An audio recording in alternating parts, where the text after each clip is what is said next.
Let's talk about why fad diets like carnivore, keto, or vegetarian attack the symptoms of the main problem and not the root of the problem itself. Use my very messy handwriting, I'm just experimenting with throwing some visuals up. But for today's purposes of the video, we are going to discuss carnivore, keto, and vegetarian. So carnivore only being meat and fruits, keto cutting out carbs, vegetarian plants only. But these three fad diets have one thing in common. All three of these diets completely eliminate processed foods. The reason processed foods are bad is because over here, your fullness, how full you feel after eating them, is very low. But all highly processed foods typically found in America are extremely high in caloric content. So you can kind of see where the problem is. They leave you with a lot of calories in the bank, but they don't leave you feeling very full. So what are you going to do? You're going to eat more. You're going to get more calories in for less fullness. This is the reason that a lot of people gain weight and feel like that they're still always hungry. It's because you are not getting any fullness out of the amount of calories you're eating.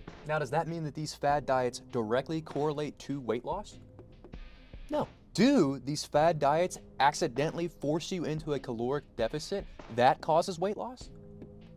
Yes. The thing with switching to whole foods or real foods that aren't highly processed, you are not going to be able to eat as much calories of these real foods because they're just lower in calories. You are accidentally forcing yourself into a calorie deficit, which is the only way to lose weight because these foods are less dense in calories. You think you're eating more on carnivore because you are eating more, but it's less calorically dense. It is just lean protein, which is harder to digest, first of all, which makes you feel fuller longer, making you think you're eating more, when in all actuality, your caloric content has completely diminished, putting you in a deficit, making you lose weight. You do not have to follow these fad diets. If you just switch to whole foods, cut out all the processed junk, and realize I can eat a bunch of food all day. If it's the right kind of food, it's probably not going to force me into a surplus. I might be able to eat a shitload of chicken, beef, broccoli, all this stuff because its caloric concentration is lower than a bag of chicken nuggets. If you're thinking about starting a fad workout program or fad diet that you